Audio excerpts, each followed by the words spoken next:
Février 2024. Mesdames, Messieurs, fidèles téléspectateurs, il y a Canal Congo Télévision, auditeurs, il y a 96.8 MHz Radio Liberté Kinshasa, Tokuta de Genabino, il y a chaque matin rendez-vous des auditeurs, rendez-vous na Bino Peuple, rendez-vous na Bino où vous allez disséminer à travers la République na Congo profond, vous allez Kolanda Biso grâce à YouTube, CCTV Ralik officiel, Tozali Nabino pour Natolobela Congo. Nabo Kebi P Namayele pendant une heure. Une heure, il y a échange, une heure, il y a débat, une heure, il y a proposition par rapport à ce sujet défrayé, chronique en République démocratique du Congo. Des sujets au cœur, il y a Massowe Nabiso, il y a Mokolo Alelo, politique. Nous allons brosser, cogiter ensemble avec les invités sur ces plateaux, sur cette question sécuritaire qui se pose avec acuité. Nambo Kanabiso, situation très tendue à l'est. Il y a République démocratique du Congo.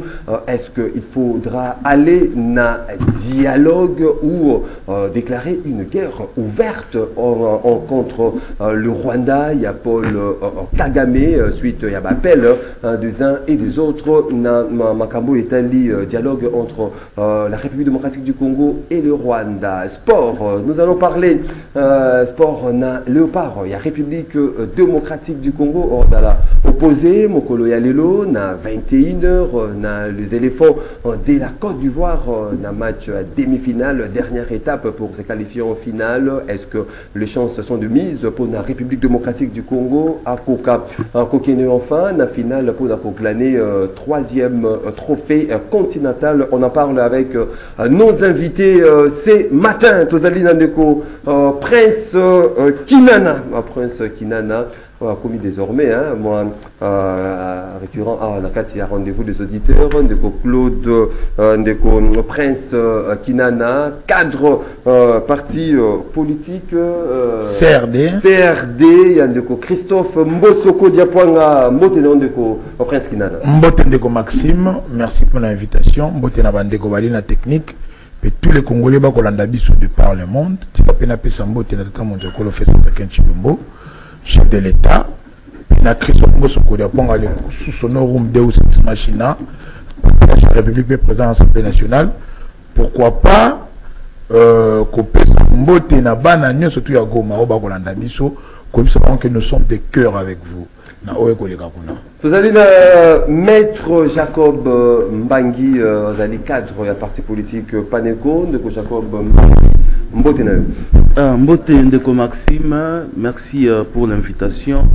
Na pesi mbote na ngai na bakongomani nyonso oyo bapalanga ni bongo mokili mobimba et plus particulièrement bandeko na ngai ya kalamu ya funa na pesi pe mbote na bandeko to kabana bango plateau na tongo lelo. Je pense que le débat sera républicain pour na to bandeni ya ko opiner, n'est-ce pas, pour na to orienter la population oyo ba mesana kolanda biso. Mais Tikana loba quand même eloko moko concernant Esther.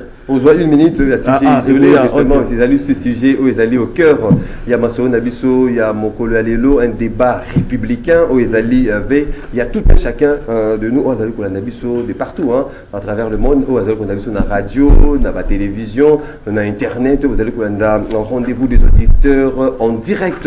Vous allez maître Jean-Pierre Ngalula. Jean-Pierre Ngalula, où ils allaient président national, il y a parti politique AGTD 2024, où ils ont à chaque moment, année, surtout en 2025, ils ont 2025. De Jean-Pierre Ngalula, Mbotena Ndeko Maxime, Nambanza Toko Sane Kamwa Mingi, Kasitika Ninga Ina Longole Loko Tolongola Raboma Mesano, Napesa Baimboka Losako Nankota Oya Bango, Ndetolobi Jambo Yeno Batoto ya Kongo, Mungu wangu anubariki.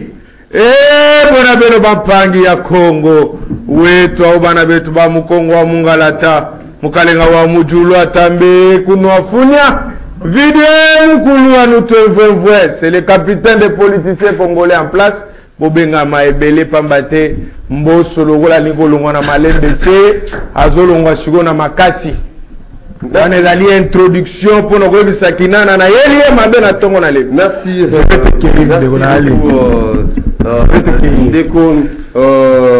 Jean-Pierre Ngalula, vous allez dans Jean Fidèle Boyo, Jean Fidèle délégué général civil émergence du Congo, l'homme de l'église au sein du village et non de l'église au milieu du village, Jean-Fidèle Boyo Mbotenana. Mbote ndeko Maxime Mbote na bandeko baso bazwami na bisika oyo pona kolobela pona mboka mena ye na pasi mingi na motema pamba te dossier ya bandeko ya este elalisingaki miate ezo soit penja posta maye bimana miso na pesi bandeko nyonso ya este bisika bozwami vraiment bozana mitema na biso toza ensemble toza ko lutter pour le pays bo bunda pe biso to bunda pona ekolo ba le pana biso na pesi bino mbote bo bunda pe pona ekolo parce que victoire waneza victoire ya biso to pesi bino mbote toza sima na bino to ko sala nyonso o ezali ya makoki na makoki na biso comme peuple pona intérêt ya population.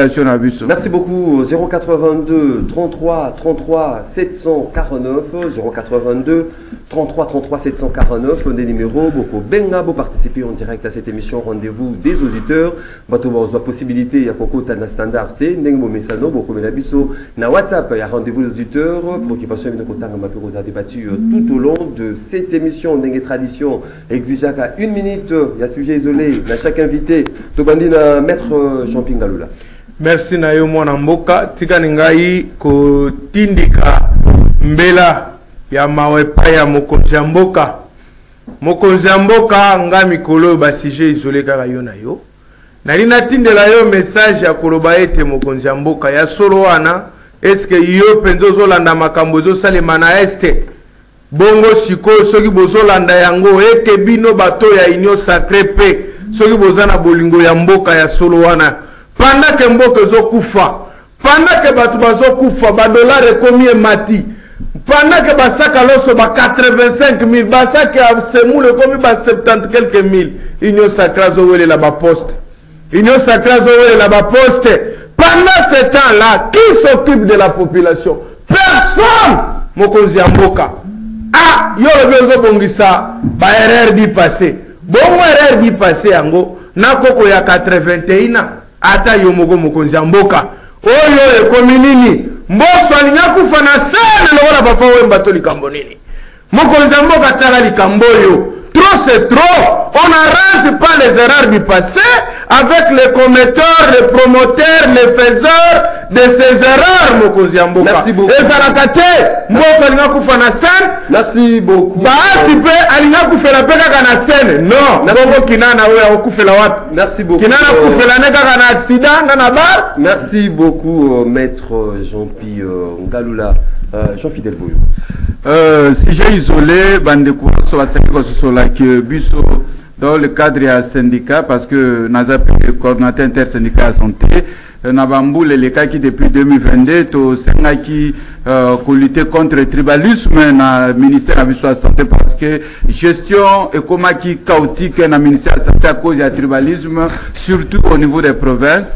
Et puis, gouvernement est là qui, sur le plan juridique, acte juridique, qu'est-ce qu'il faut faire, préalable, mais tout ça parce que après pour corriger ma cambouana, permutation, il y a un chef de division, c'est très important pour lutter contre le tribalisme. Pour la santé, et dans la zone de santé, au cause de l'originaire, il y a territoire aux non plus. Le chef de division, nous sommes en santé, basé sur l'originaire, équatorien kende na Katanga Katangé kende na Kasai kende na Bandundu donc c'est un modèle ce qui n'a l'équipe encore pour na batteur nyonso ba syndicaliste nyonso ba activiste nyonso société civile na ba ministère nyonso est imposé lutte contre le tribalisme tolongola principe ya originaire na gestion ya mboka eza malamu te ça fait partie d'un facteur un pesateur ozo sala qui va politicien parce que se servir na yango pour détruire ce pays donc il faut lutter contre le tribalisme professionnel. Merci beaucoup l'église au sein du village de Prince final.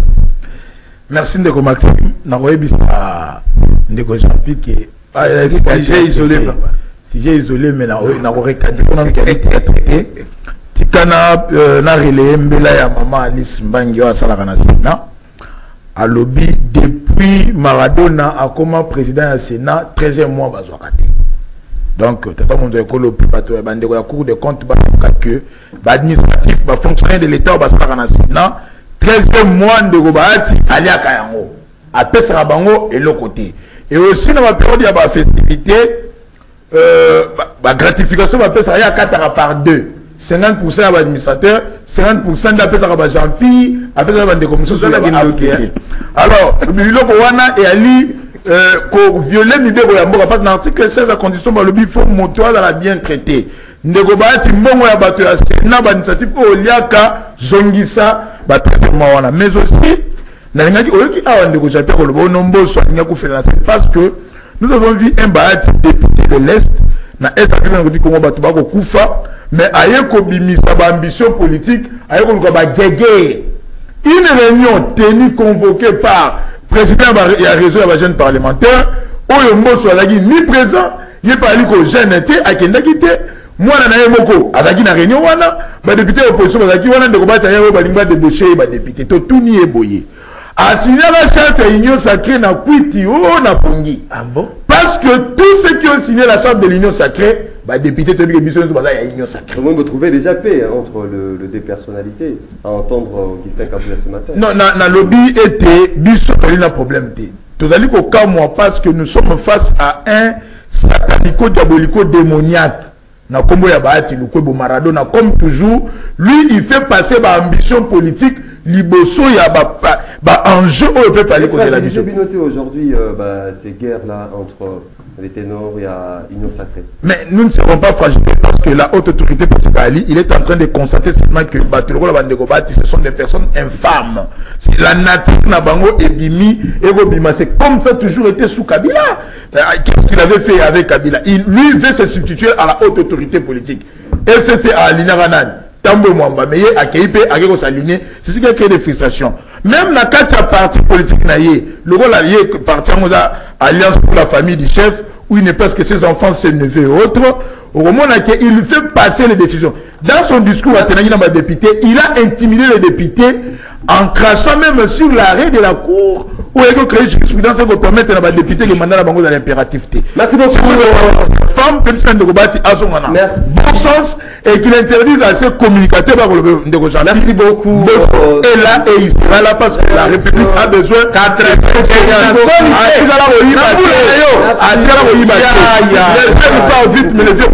on a besoin de Maître Jacob Mbagny. Merci Ndeko Maxime. Ça fait quand même pitié comme on a un jeune, n'est-ce pas, au Wazarabongo, comme il par grandiloquence, capitaine yaba politicien. Ko brandi ba propos ndenge brandi wana yazo kansande to ya to ko sala théâtre or to ko lobela mboka et quand le lobela mboka à un moment donné il faut te dépassionner, n'est-ce pas, ba propos monsieur et tika nazape na sujet isolé na ngai Maxime na okaki bongo soni na niveau ya assemblée provinciale jour ya session inaugurale. Tu peux imaginer que une assemblée provinciale à Kinshasa bazo c'est la mégaphone, n'est-ce pas, pour na kolobela makambo pendant la session et ça libiso pas et pas et ça libiso pas sinamutema courant pour égalité. Na lobi mais mboka ngo batu bazoloba mais pona ko diriger pona ko plutôt ko bongisa ne serait place tozali ezo simbate en tout cas eloko wana toujours bango ba député ba koti sikoyo ba meka mpe ko yonga biso soni wana ba mepe yonga biso bosambulu wana mais nako si ça biscuit nangai par rapport à makambo est en tout cas eloko ezo sa biso se passe je crois to ko approfondir yango na thématique oyo pesi biso. Mais là, on a aussi un bandeko na nyonso ba ba ke tozali de cœur, n'est-ce pas, na bango et nazo senga na ba kongomani nyonso ezaza na opposition ezaza na majorité to surveiller Goma au monde ngende on a biso ba kino abisi bandeko ya biso ya Brazzaville to surveiller fleuve ngas ko na senga na ba kongomani nyonso to surveiller Goma pour que Goma ekoya te et Goma ezala tombé parce que bango nyonso bazali ba congolais to lingaka bango et eloko mo pe ko koma na Goma te parce que gombe ozala tente. Merci beaucoup. Merci beaucoup Ndeko Jacob Mbangi, Madame Alice Mbangi Okende, la fondation Naye Mobimba pour moi ici la télévision à la rendez-vous des auditeurs Azali Kolandango vraiment en direct de partout la fondation Alice Mbangi Okende. C'est parti pour le débat dès ce matin. Maître Jean-Pi Ngalula au Fongouli Masolo et Mokolo Yalelo avec cette question. Il y a violence à l'est, il y a République démocratique du Congo, les affrontements continuent sur terrain entre le FARDC, il y a M23 soutenu par le Rwanda, il y a Paul Kagame. Aujourd'hui, une question se pose, Jean-Pierre Ngalula, est-ce qu'il faudra aller dans le dialogue en écoutant justement contenu, il y a communiqué, il y a États-Unis d'Amérique où il y a appelé cessation, un cessez-le-feu, puis à Sengi, dans Rwanda, Paul Kagame a retiré cette force rwandaise sur le sol congolais, puis tout facilité, voire il y a dialogue, on s'est conformé encore, il y a Luanda, il y a Nairobi. Est-ce qu'il y a nécessité aujourd'hui qu'il y ait un dialogue ou de déclarer justement cette guerre ouverte contre le Rwanda? Je suis démocrate et surtout républicain. Pour Nangaï, je considère que la question congolaise n'a que la réponse également congolaise. Je n'ai jamais et je ne serai jamais pour que Bisso pays indépendant, jouissant de notre indépendance et de notre souveraineté, un des pays dans le monde, collègue pays dans un concert du droit international, puisse se permettre de nous donner les injonctions. Les États-Unis n'ont que Batalakaka Makamona Bango ya États-Unis. Kasibiso na Congo, ngana zoko mituna. Président de la République alobaki moindre escalamouche. Na yebite mokonjambo ko expliquer ngai. Est-ce que par hasard alobaki moindre escalamouche pour peut-être escalamouche c'est nana nous etamité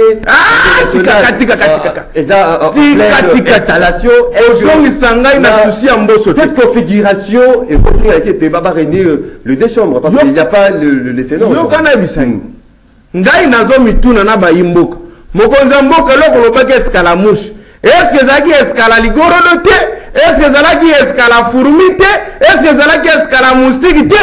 Po escalamouche et to leki Mokozambo, est-ce que leki balobi bombe koi lelo, bombe koi mais top Congo lobi chance bomi motote.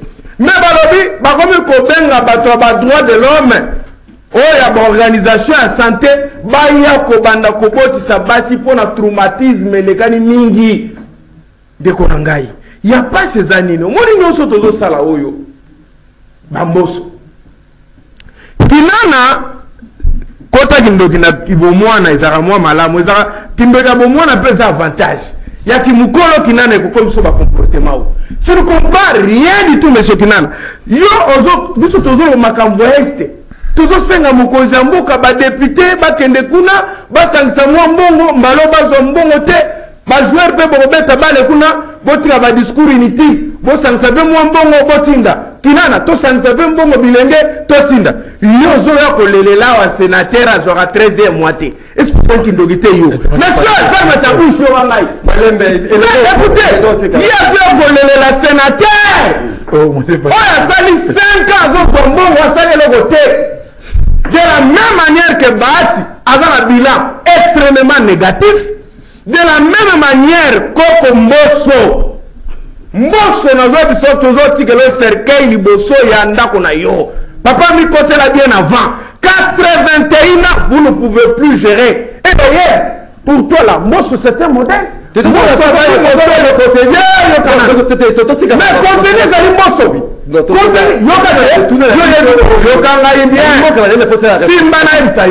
contenez Ali Mbosso. Papa, quel est le rôle du Parlement? C'est de contrôler les actions du gouvernement. Veillez sur ça.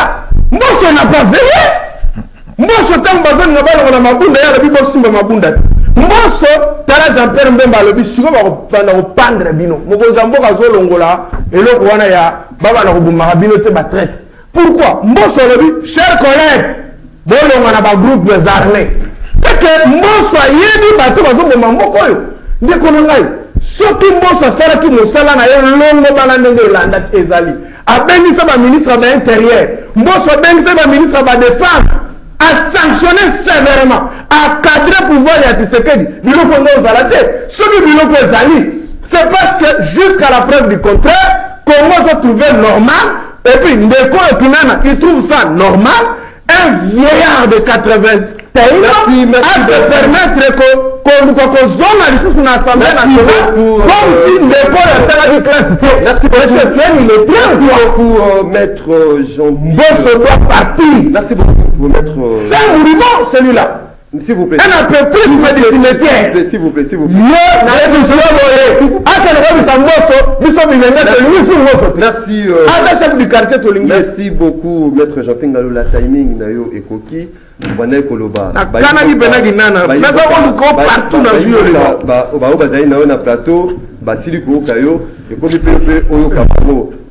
Ndeko Prince Kinana. Est-ce que aujourd'hui avec communiqué notamment il y a États-Unis bazali ko le DPI pas privilégié voit il y a dialogue c'est conformément à un accord à Nairobi il y a Luanda. Est-ce que c'est une nécessité aujourd'hui toquer na dialogue ou déclarer ouvertement une guerre contre le Rwanda? Place Jean-Pierre dans la CNPP dans le plateau de télévision. Donc vraiment s'il vous plaît. C'est comme si Liboma côté télévision dans le plateau, il est en train de crier est-ce que la musique est un bon son à Koufa? Le lobby l'engagé va comme Koufa va Miko le pèse beaucoup tambola. Mbosso à Koufa va alors il peut pas dire ça. Attends le plateau il est venu faire du théâtre au Ganga. Le lobby n'a le bel sénateur, j'ai parlé, il y a pas fonctionné papa. Malembe s'il vous plaît. N'a pas fonctionné dans le Sénat, agent administration dans le Sénat. Les sénateurs ne sont pas dans l'administration nationale, il faut apprendre. Aux avocats, tout ça, il faut pas venir maître. Maître, il m'a profité de soyez tolérant. Donc, l'administratif national, il doit 13 mois, il faut bien noter. Ce n'est pas un modèle. Vous n'avez pas de beauté dans l'année 90. Mais il faut que les biens malaki. Moi, ça ne sera jamais cité. Il a géré au retour dans l'ambassade nationale avant Mbosso. Parce que besoin de photos, nous avons besoin de mix, de montage. À titre où la casse est noire. Luka va photo, il y a la casse médicale ou la PMB1. Donc là, c'est un photo bas. On a un modèle, parce que à jouer ensemble dans une instabilité politique, il y a ma casse. Alors, la SSC Mbosso n'a pas fait son travail. Tant mon chef d'État le dit, bateau, il y a EAC. Baliko trahi Mbosso n'espère que abengi saka le chef d'état-major général n'était chose à la abengi le chef d'état-major général abengi ministre de poste Bavanda ils ont parlé le parlement de Mbosso et une résolution pour appuyer la première institution de la République pour éviter tout brassage de mixage dans la carte armée pour ne pas se faire de l'autre côté parce que l'on veut ça armée c'est ça que quand on va Rwanda va rebondir ça nous va négocier Kagame vit de la déportation de peuple. Nous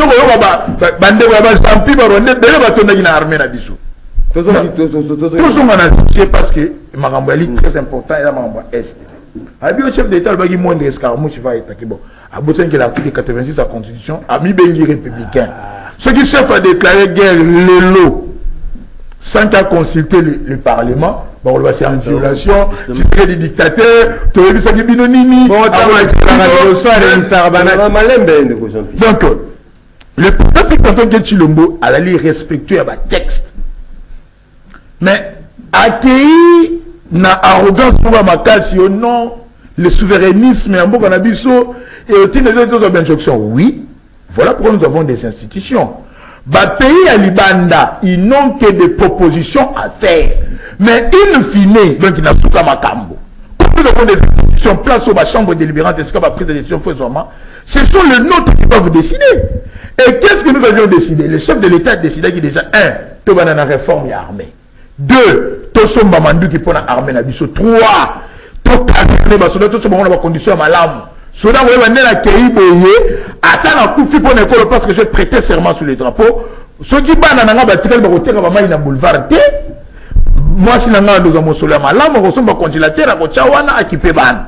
soda va gender na bokende boye na ila salaire na ngai olena bana bolamba ba desu ne wana sa on attend kabila kuna masase ko beta bango ba fumu mais le lelo on va gender ba biscuit na bango na ba sardine parce que ba ligne est équipée soda va gender na la libo école ba la li ba moyens ils sont derrière nous et que le peuple congolais a d'aller d'accord de continuer toujours dans le brassage dans le mixage et l'eau ça lui voilà il a même tout ça en beauté. Est-ce qu'on est contré à la lumière? Il y a situation sur terrain aujourd'hui des dialogues. Non, nous ne sommes pas contraints. Nous ne sommes pas contraints. L'ennemi le sait que parce que ça c'est des alliés déjà à bout. Et que commis n'a plan on va tirer bango dernier temps bango moko ba se retirer ba violer dans notre traité. En attendant que les Congolais sont en train de se préparer, nous constatons parce que lorsque nous allons frapper, ils allons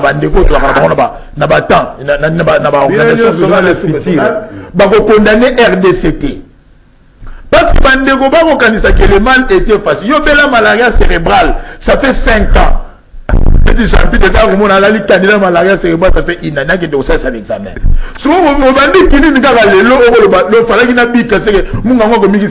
Est-ce que vous comprenez que le mal a été profond? Donc les secrétaires ont commencé par arranger par réforme de l'institution. Parce que les traites ont été habitués. Il dit, Parlement. Bon, quelle est l'attitude de la députée au lieu d'abord il y a un mandat national et puis il faut voter dans l'Est de la République. Pour les uns, Baro Luka, Baro ministre, pour les autres, il veut se positionner.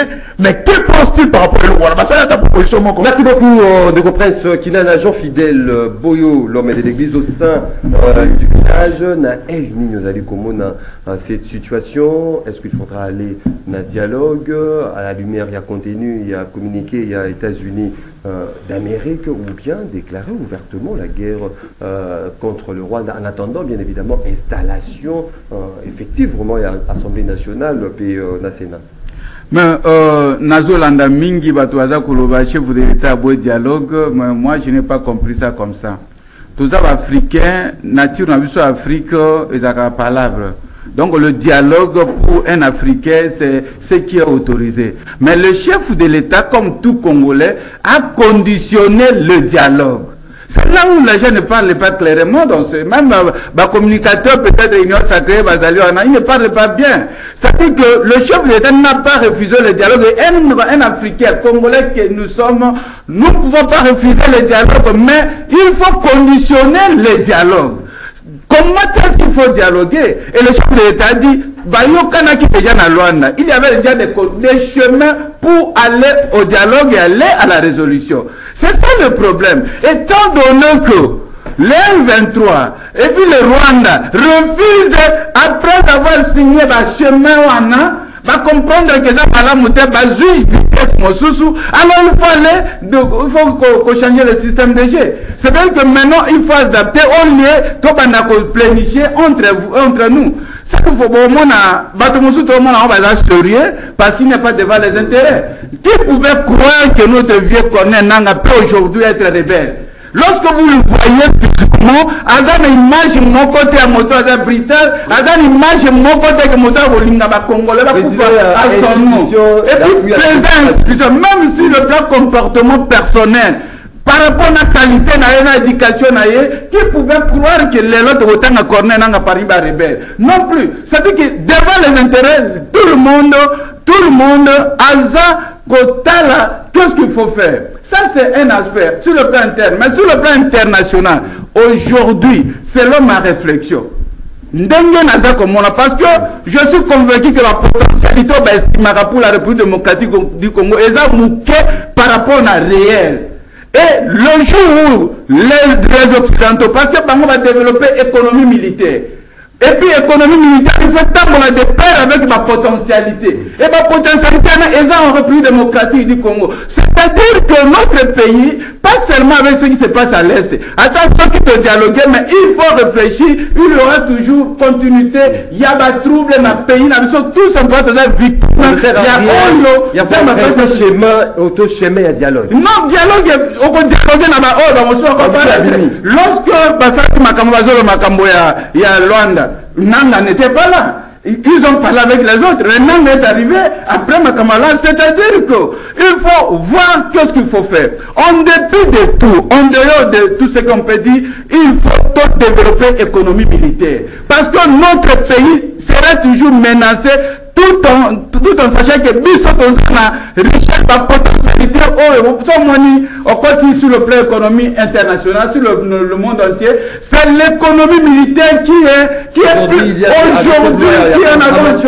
Oui, c'est-à-dire que l'économie militaire sur le plan international est plus développée.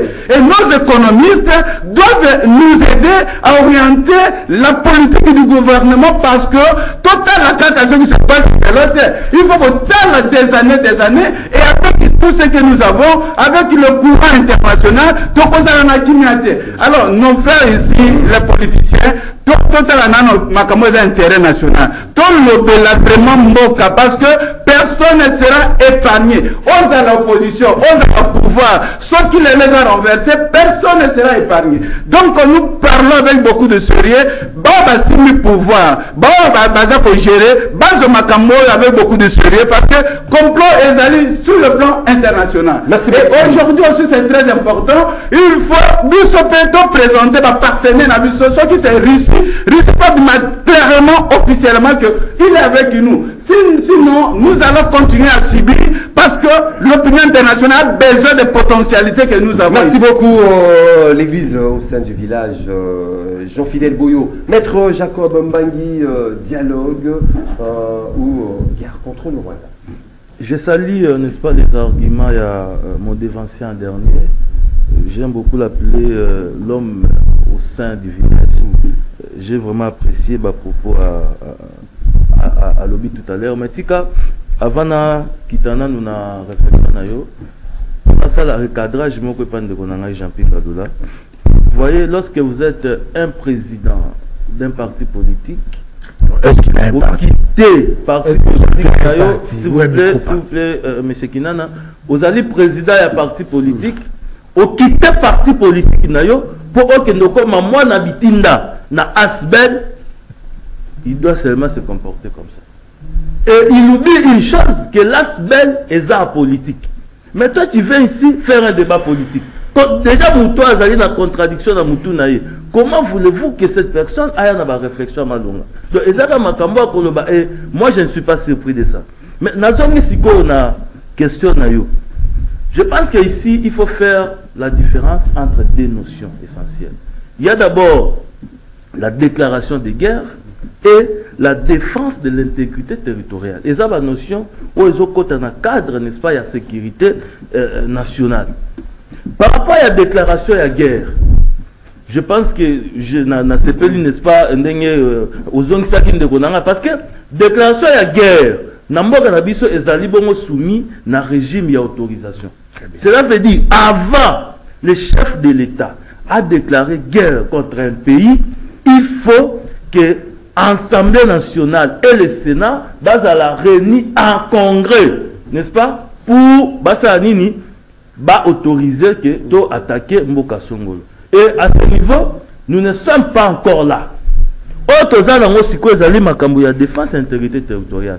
Et par rapport à cela, il y a eu un accord cadre pour la paix et la sécurité aux Zaki depuis 2013. Au EPSA Kibiso, Zelani Nitokolanda, n'est-ce pas, pour permettre à Biso de luka paix na mboka na biso. Mais Bandeko na biso, oh, ya Kabila Forever, Bata Asbel, oh, ils n'ont même pas eu le temps d'appliquer. Kabila Forever, Asbel. Même Bandeko na biso ya Asbel, oh, mais ils ont dirigé ce pays pendant 18 ans. Accord, oh, Baplika qui a monté, parce que l'élément essentiel, oh, Zaki, bon, accord.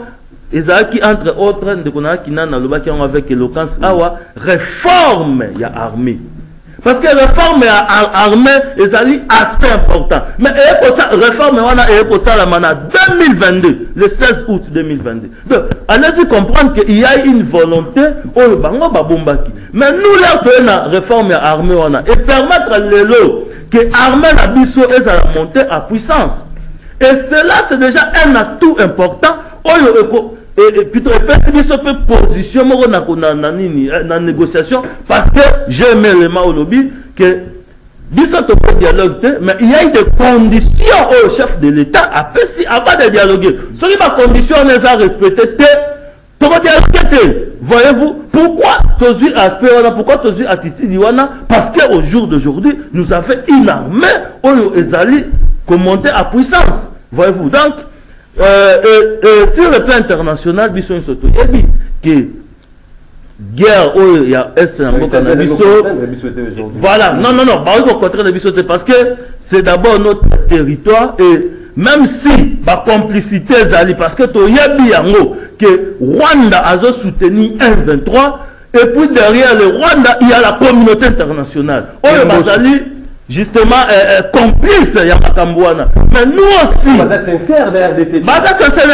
Alors, à ce qui nous concerne, nous aussi, nous devons prendre des positions claires et nettes, n'est-ce pas? Non seulement sur le plan national, mais aussi sur le plan international. Voilà, et puis ça possibilité, il y a pour finir guerre une fois pour toutes parce que nous en avons marre. Merci beaucoup, Maître Jacob Mbangi. Vous avez donné 2 minutes 30 à chacun. Maître Jean-Pi Ngaloula, est-ce qu'aujourd'hui, il faut la question Maître Jean-Pi Ngaloula qui n'est pas la question.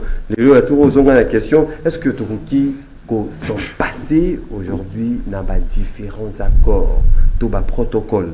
Est-ce que les lots ont à même de défendre celle notre pays, la République démocratique, et de restaurer la paix dans l'Est? Il y a un mot qu'on a vu sur le côté sportif. Ça ne sera pas symbolique aujourd'hui, la victoire. Il y a Léopard, il y a RDC face à l'éléphant, il y a Côte d'Ivoire. Maître Jean-Pinga. Dès qu'on a ngai, lokola au lobby n'engwana na bandi wana pona lo bao est essentiel. Ngai na utala match te, na kolandelande makambo a est. Et c'est ngoni ninga na utala match. Babombe zoko ya est. On doit être fou par moment. Et c'est moi on a resepela na moto akufi na esengo ya bachebi wapi esika na kozala en tant que patriote et démocrate. Ya kozala wapi bato bazokufa na mboka kotoyo RDC achebi contre Côte d'Ivoire. Qu'est-ce que moi je vais aller faire?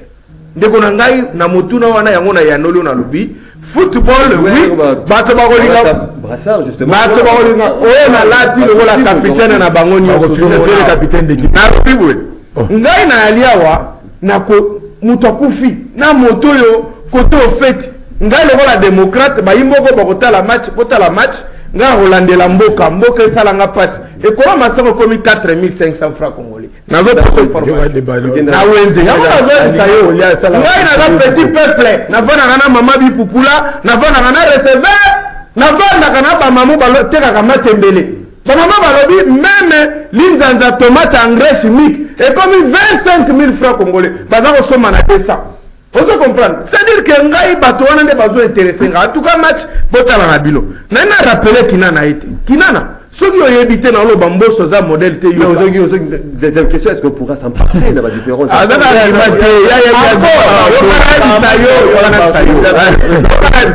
Nazoni pour répondre alors na question même à liboso.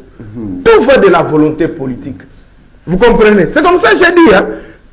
Naza contenté qu'un pays peut s'habiller par ordre. Mais moi, Jean-Pierre Ngaloula, qu'est-ce que je vais faire? Si je dis au président de la République aujourd'hui, c'est lui qui avait appelé les M23 ici. On n'a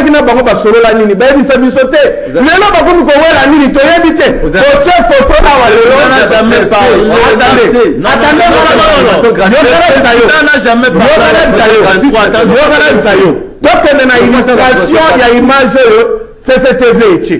Tu sais que la Simi Mundu Kazolanda, Kagame, Baouten Wapi. C'est-à-dire, est-ce que beaucoup expliquer Bissot locaux? Parce qu'en politique, tout s'interprète.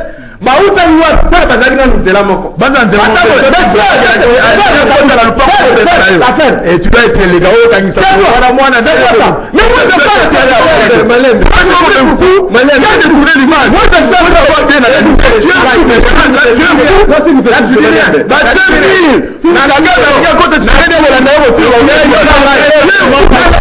c'est pas qui est fou, c'est tous les fous. Parce qu'il est là au Kandji, il a pas le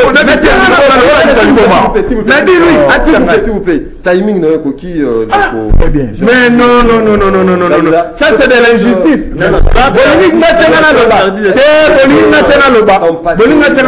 Différents accords ou bien.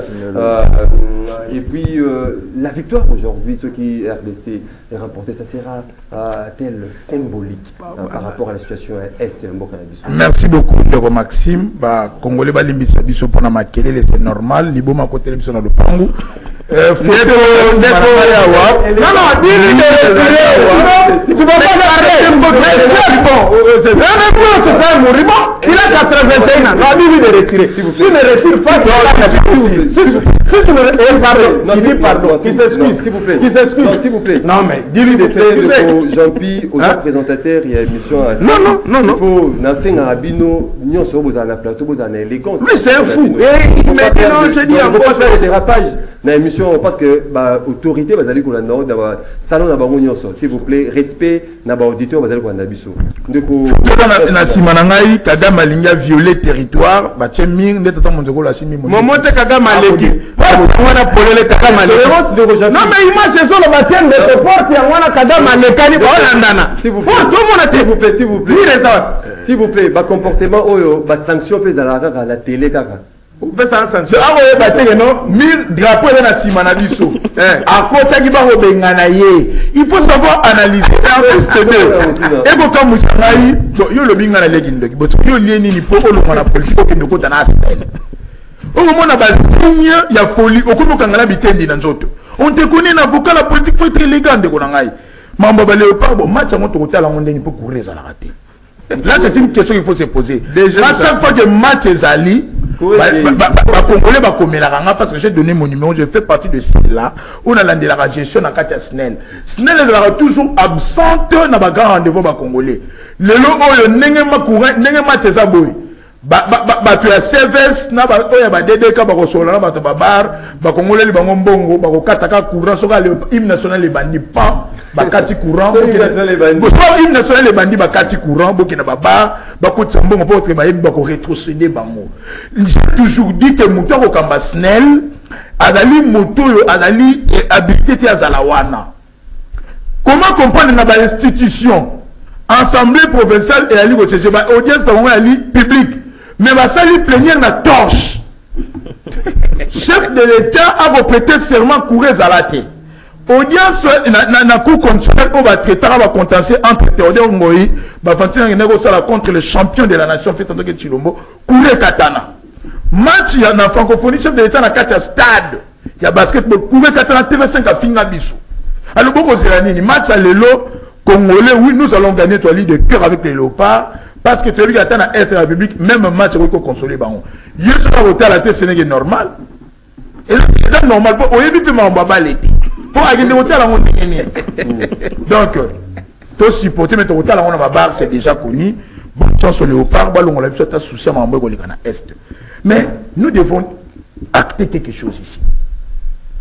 Lorsque le Parlement congolais, il faut qu'on soit une recommandation. Or, il faut qu'il y ait un article 101 il y a la Constitution. Les recommandations de l'Assemblée nationale revêtent le caractère d'une loi. Nous ne voulons plus du brassage et du mixage dans la carte armée. C'était l'erreur où Kabila a commis autorité morale. Il y a Jean-Pierre Lelo. Kabila a Aboma Bandekonaï, Kabila qui a tué ici, Belé Toyebi. Marambo ne ko sala ke armée pe guerre aussi la tête parce que Kabila faisait quoi so ba attaquer Atoyokana bazula na barwande wana ba koti suna armée na biso l'assemblée dit non c'est-à-dire beaucoup le chef a li prêt à dialoguer par rapport à quoi quand on a qualifié les 1-23 de terroristes par rapport à Nations Unies et Bimi le conseil de sécurité des Nations Unies est pendant par rapport si yango donc ba terroristes va dialoguer na bango nous sommes prêts. Il y a eu des mécanismes, seulement des processus de paix. Tu contact qui n'a pas quatre organisations régionales et sous-régionales pour que tu aies l'ongolango sur les fonds diplomatiques. Mais dit que sur la même table, les autorités congolaises ne sont jamais d'accord. Il faut se passer les locaux en main. Aujourd'hui, nous demandons à la population de se réveiller. La dynamique interne est importante. Le comportement, le rôle de Jean-Pierre, il faut proposer à critiquer. Mais il critique même pas au Bassala et l'autre côté. oyo mambagera est yeka kamboso Maxime minute peut-être amona yena nuté ce qui n'a le monde mboso te ko separa makasi viens je vais t'amener comme mboso un modèle merci beaucoup nazana koko na ko ba koko komona te ko ku fait nazana koko na comme la ville ça merci beaucoup nazana koko na luka koko komona te ko Jean Fidèle Boyo mais excellent kufa mais lelo paté OK donc Jean Fidèle Boyo est-ce que la victoire il y a République démocratique du Congo est la symbolique est-ce que l'auto que ça non nous ba corps wana mon pandi pona to défendre mokana biso moko.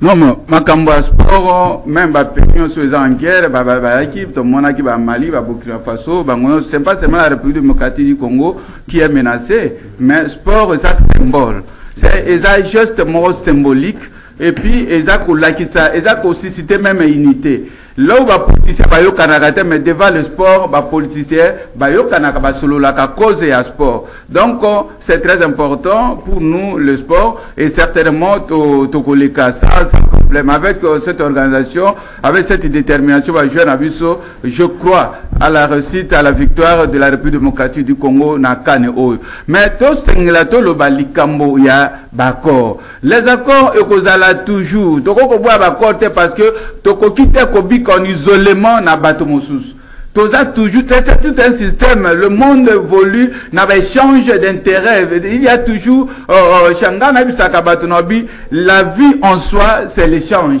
parce que bakola kisaba non il faut plus ça on dégager gaz carbonique pour oxygène et ça échange pour respirer il faut qu'il y ait échange c'est pour dire que la République démocratique du Congo est coquille koboya kosta ko signer d'accord parce que il fait pique canapé mosu mais le problème ici il y a qu'on se poser kotala nous sommes au centre des potentialités où ils ont envié par le monde entier c'est ça la vérité c'est-à-dire que tant que tu as signé d'accord il faut que tala que d'accord on a suscité création d'accord mosu te parce que ba tendance belé ya mabe baza mingi tant on va favoriser Rwanda il a Uganda qui va encore co-créer Angola co-créer ainsi de suite parce que ba dit que bo signer qui accord moko en faveur ya bato moko tenant compte ya ba potentialité na biso lelo bato ba ba que politique ya ba américain politique ya ba occidentaux ba exterminer ba originaire ya est wana pour que est ezala evanda na bana ya est lisusu te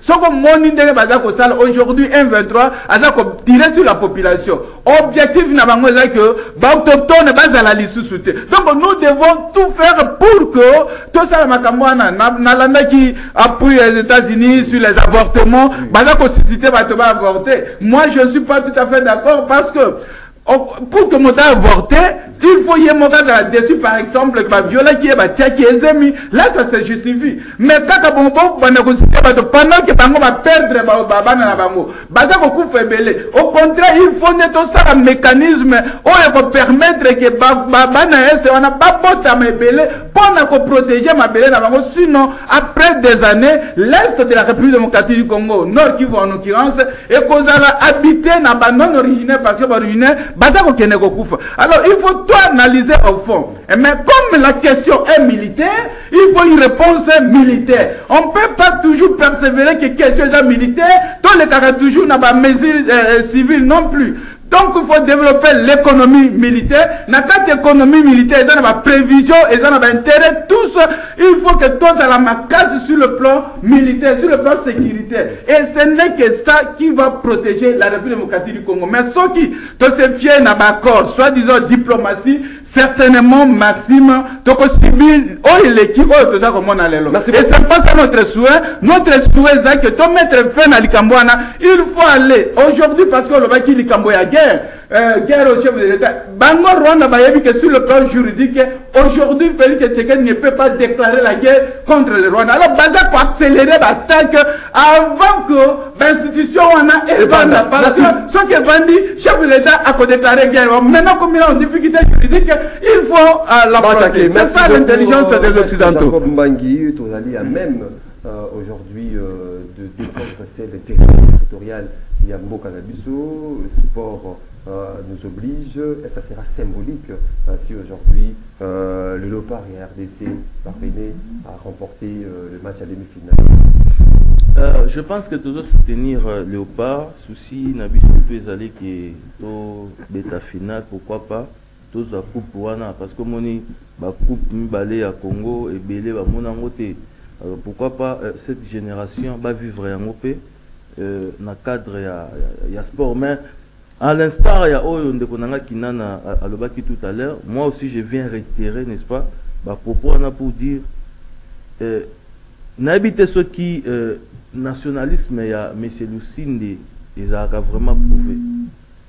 Comment expliquer pendant le match tout le monde a makambo et surtout match à l'Opar na kanoyo ezaka match à l'Opar na mona na match musute match à l'Opar kaka na Champions League voilà na Champions League ne courant et kataka et puis na habité stratégie ba sala les nini soki match à l'Opar ezobeta au lieu tota ata ba match na ndaku non bato sinel ba récupérer na ba agent oyo ya ba tenacier tout le reste pour que biso jour à match to bimato que sur dépenser parce que ce que les autres na mutu kendo ta match na bar cela veut dire quoi que nous sommes aussi bandeko na net jumping à lula ne komela masanga cela veut dire que a okende na bar a resomba masanga et puis a bossa même le roi kenda ko ça donc sinal tolingue le kwana te nationalisme ya ndeko Lucinde ezala prouver ne serait-ce pour na lelo lo mato tout monde place nyoso ezala na Kinshasa ezala na fefon ezala partout courant ezala pour que congolais nyoso atala match wana na ndenge elongo bani.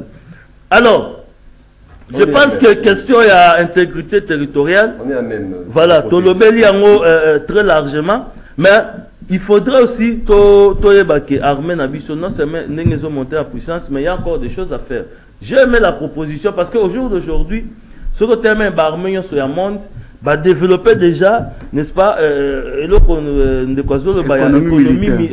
économie militaire, ils ont développé un peu partout. Alors, comprenez que Bisso, tout ça va réforme. Et la réforme, ils ont qui d'abord mettre en place, équiper l'armée, et en même temps, pour ça d'abord recrutement, et au jour d'aujourd'hui, il y a eu quand même une décision, n'est-ce pas, interministérielle entre ministère de la Défense, le ministère de l'Enseignement supérieur et universitaire, comme si bon service militaire obligatoire pour les étudiants. Vous voyez que ce sont des réformes pour que non seulement les armées aux fortes, mais tous les réservistes, parce que c'est aussi important. Donc, toutes ces réformes et en même temps, ils ont permettre à l'armée, n'est-ce pas, à Bunda pour défendre, n'est-ce pas, l'intégrité territoriale. Merci. Et je pense que guerre à Est est définitivement terminée. Merci beaucoup, Maître Jean.